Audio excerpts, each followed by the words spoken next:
जिनके कहने पर चली थी भारत में आजादी की आंधी, फिर क्यों कहते हैं मजबूरी का नाम महात्मा गांधी। दोस्तों, हमारे राष्ट्रपिता महात्मा गांधी, जिन्होंने अपनी लाठी के दम पर अंग्रेजों को भारत से बाहर खदेड़ फेंका था, जिनके अहिंसक आंदोलन की चर्चा आज भी हमारे रोंगटे खड़ी कर देती है, और जिन्होंने देश की आजादी में एक महत्वपूर्ण भूमिका निभाई थी।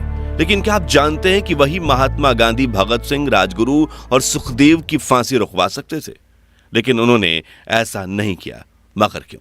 क्या बापू कमजोर ना पड़ते तो भारत को 1920 के दशक में ही आजादी मिल जाती? और क्या वाकई में बापू ने बंटवारे के दौरान अनशन करके पाकिस्तान को 55 करोड़ रुपए दिलवाए थे, जिसका इस्तेमाल उसने कश्मीर में भारत पर ही हमला करने के लिए किया था? जानेंगे गांधी बापू से जुड़ी कुछ अनसुनी कहानियां। आज के इस दिलचस्प वीडियो में पता लगाएंगे कि क्यों कहा जाता है मजबूरी का नाम महात्मा गांधी। लेकिन उससे पहले हर भारतीय वीडियो को लाइक करके कमेंट में जय हिंद जरूर लिखे। दोस्तों, गांधी जी की मजबूरी से जुड़ी पहली कहानी की शुरुआत होती है सन 1800 के दौर से, जब दादा अब्दुल्लाह नाम के गुजराती व्यापारी नटाल में जाकर बस गए थे। लेकिन उनका बिजनेस में काफी लॉस हुआ था और कोर्ट केस लड़ने के लिए कोई भी वकील नहीं मिल रहा था। तब उन्होंने महात्मा गांधी को दक्षिण अफ्रीका आकर उनका केस लड़ने के लिए कहा। अब गांधी जी के पास भी भारत में कुछ खास काम नहीं था, इसलिए सन 1890 में वो साउथ अफ्रीका चले गए। इस दौरान जब वो ट्रेन में सफर कर रहे थे तो उनके पास फर्स्ट क्लास की टिकट थी, लेकिन उस वक्त फर्स्ट क्लास में सिर्फ गोरे लोगों को ही बैठने की परमिशन थी। इसलिए टीसी ने गांधी जी को अपमानित करते हुए थर्ड क्लास कंपार्टमेंट में जाने के लिए कहा। लेकिन गांधी जी अपनी जिद पर अड़े रहे कि मेरे पास तो फर्स्ट क्लास की टिकट है। जो सुनकर ट्रेन में सवार अंग्रेजों को गुस्सा आ गया और उन्होंने अगले स्टेशन पर गांधी जी की पिटाई करते हुए उन्हें फर्स्ट क्लास कंपार्टमेंट से बाहर फेंक दिया। उन्हें काफी बुरा लगा, लेकिन उन्होंने इस अपमान को चुपचाप सह लिया। फिर जब वो दादा अब्दुल्लाह का केस लड़ने कोर्ट में पहुंचे तो जज ने भी उनके पहनावे को अपमानित करते हुए कहा कि तुम अपनी पगड़ी उतार दो, वरना कोर्ट से बाहर निकल जाओ। गांधी जी ने इस अपमान को भी सहा, लेकिन कुछ नहीं बोले, क्योंकि एक तो उनके पास दक्षिण अफ्रीका में गुजारा करने के लिए पैसे नहीं थे, और दूसरा उन्होंने दादा अब्दुल्लाह को 1 साल काम करने का वचन दे दिया था। अब ये गांधी जी की मजबूरी थी या सहन शक्ति, इस बारे में अपनी राय हमें कमेंट्स में जरूर बताइए। खैर, अगले 1 साल तक उन्होंने साउथ अफ्रीका में भारतीयों और अश्वेतों के साथ हो रहे अत्याचारों को करीब से देखा, और सन 1894 में उन्होंने अंग्रेज सरकार के सामने मोर्चा खोल दिया और नटाल इंडियन कांग्रेस नाम के संगठन की स्थापना की, जिसका उद्देश्य भारतीयों और अश्वेतों को मतदान करने का अधिकार दिलाना था। जिसके बाद सन 1906 में गांधी ने दक्षिण अफ्रीका में पहला सत्याग्रह किया, और 7 सालों तक चले इस सत्याग्रह में उन्होंने भारतीयों और अश्वेतों को कई हक दिलवाए।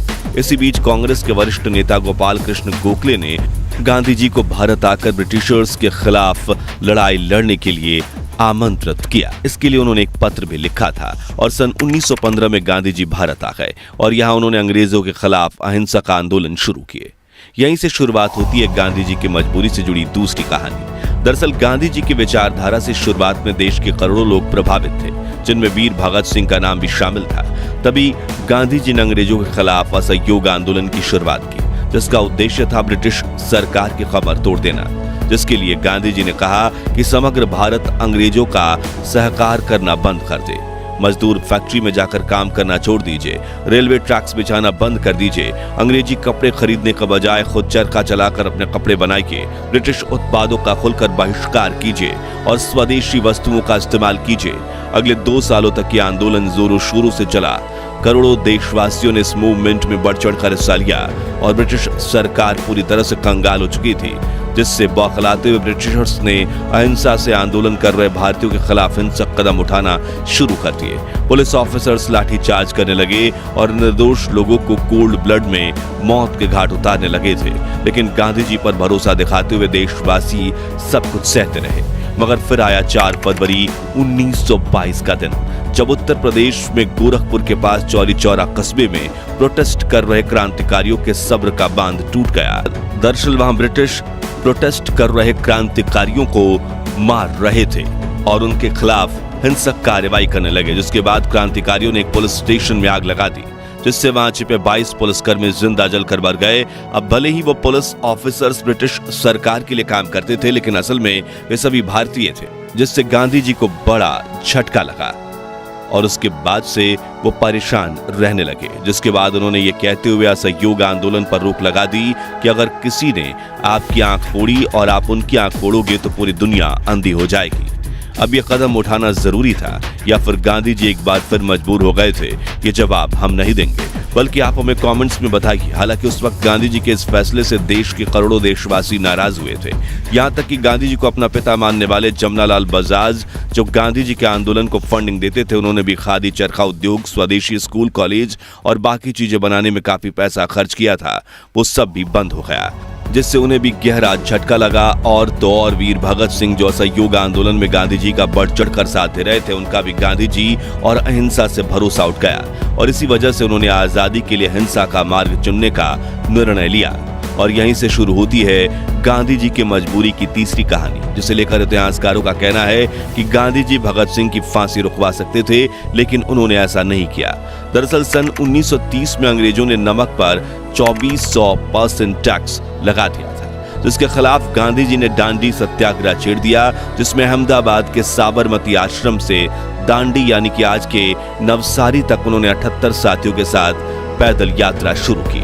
387 किलोमीटर की अहिंसक यात्रा में गांधी जी के साथ हजारों लोग जुड़ने लगे और भीड़ इतनी बढ़ गई कि काबू करना नामुमकिन हो गया, जिससे तंग आकर अंग्रेजों ने इस आंदोलनकारियों पर लाठीचार्ज करते हुए पीटना शुरू कर दिया। गांधी जी ने भी मार खाई और उनके साथ हजारों क्रांतिकारियों ने भी, लेकिन वो चलते गए। जब गांधी जी का यह आंदोलन समग्र भारत में न फैल जाए, उसके डर से वायसराय लॉर्ड इरविन ने गांधी जी के साथ 60,000 भारतीयों को अरेस्ट करवा दिया। हालांकि वो गांधी को ज्यादा समय तक जेल में नहीं रख सकते थे, इसलिए उन्होंने गांधी जी से बात करके गांधी इरविन पैक्ट बनाने का फैसला किया। इस इरविन पैक्ट की वजह से भगत सिंह और उनके साथियों को फांसी हुई थी, मगर कैसे, वो जानने से पहले हमें यह समझना होगा कि आखिर गांधी जी और इरविन समझौता क्या था।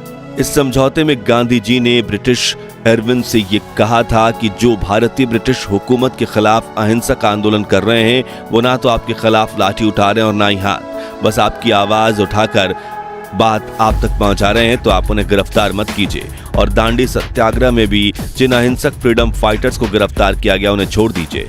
वायसराय इरविन ने कहा, ठीक है, लेकिन मैं भगत सिंह, राजगुरु और सुखदेव का क्या करूं?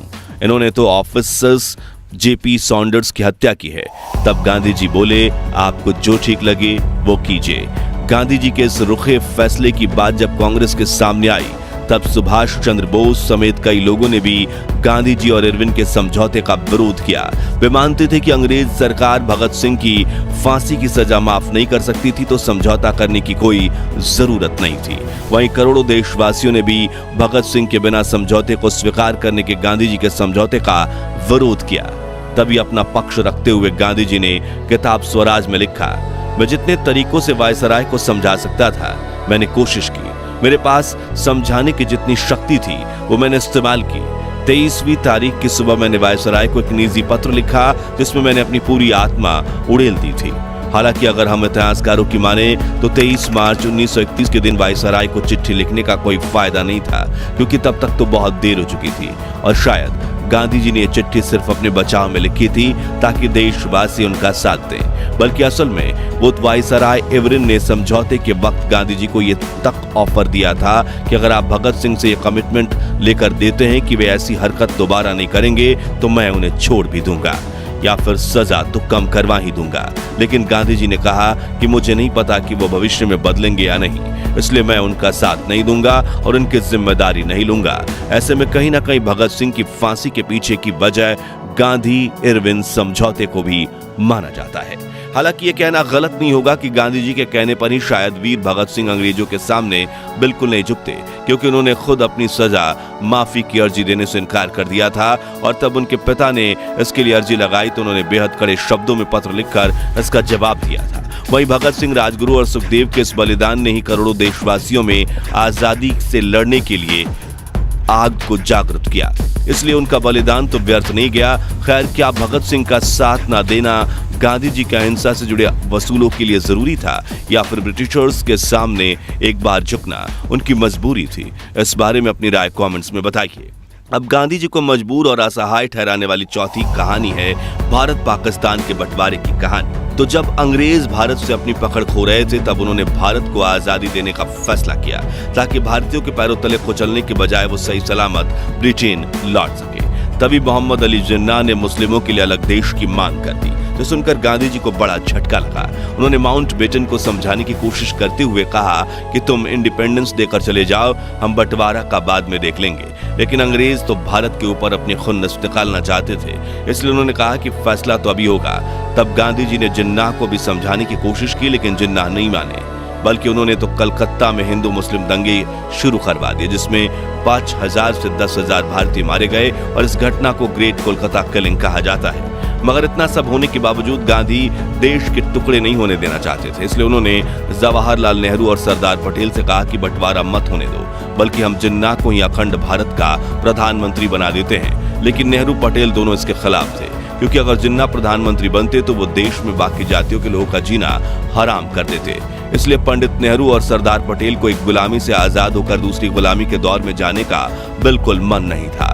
तभी गांधी जी अपनी ही कांग्रेस पार्टी के नेताओं को मनाने के लिए कई बार अनशन पर बैठ गए थे, लेकिन इस बार नेहरू पटेल अड़े रहे और माउंटबेटन देश का बंटवारा करने में कामयाब हो गए। यहाँ गांधी जी की लीडरशिप कमजोर पड़ती हुई देखी गई थी। खैर, इस बंटवारे को लेकर यह बात भी कही जाती है कि भारत और पाकिस्तान के बीच सिर्फ जमीन का बंटवारा नहीं हुआ, बल्कि संसाधनों का भी बंटवारा हुआ था। इसी वजह से तय किया गया कि बड़ा देश होने के नाते भारत पाकिस्तान को 75 करोड़ रुपए देगा। यह समझौता भारत और पाकिस्तान की सरकारों के बीच हुआ था। भारत ने पाकिस्तान को 20 करोड़ की पहली किस्त भी दे दी थी, लेकिन तभी पाकिस्तान ने कश्मीर पर हमला कर दिया, इसलिए भारत सरकार ने पाकिस्तान को दी जाने वाली दूसरी किस्त को रोक दिया। लेकिन माउंटबेटन भारत पर पाकिस्तान को बाकी पैसा देने के लिए दबाव डाल रहे थे। तभी गांधी जी ने सरकार के सामने पाकिस्तान को 55 करोड़ रुपए देने के लिए अनशन कर दिया। इसी वजह से भारत ने पाकिस्तान को पैसे दिए थे। हालांकि कुछ इतिहासकार कहते हैं कि गांधी जी उस वक्त सिर्फ हिंदू मुस्लिम दंगों के खिलाफ अनशन पर बैठे थे और गांधी के उपवास को खत्म करवाने के लिए बनाई गई समिति द्वारा गांधी जी को दिए गए आश्वासनों में पाकिस्तान को पैसे दिया जाना शामिल नहीं था। अब असल सच क्या है वो बात तो इतिहास के पन्नों में कहीं दफन है, लेकिन बंटवारे के दौर में गांधी जी को कई वरिष्ठ नेताओं ने मजबूर बापू कहा था। दोस्तों, आजादी के आंदोलनों में ऐसी कई घटनाएं हुई थीं जिसमें गांधी जी के निर्णय कमजोर पड़ते दिखे थे। इसलिए आज भी कई विशेषज्ञ कहते हैं कि मजबूरी का नाम महात्मा गांधी। खैर, क्या महात्मा गांधी वाकई में मजबूर थे? और क्या गांधी जी की अनसुनी कहानियां सीरीज का आप पार्ट 2 देखना चाहते हैं? कमेंट्स में बताइए। वीडियो पसंद आई हो तो इसे लाइक शेयर करके 11,000 लाइक्स के लक्ष्य को हासिल करने में हमारी मदद कीजिए। महान भारत के इतिहास से जुड़े ऐसी रोमांचक वीडियोस के लिए हमारे चैनल को सब्सक्राइब करके पास वाली घंटी जरूर बजा दीजिए। जय हिंद, जय भारत।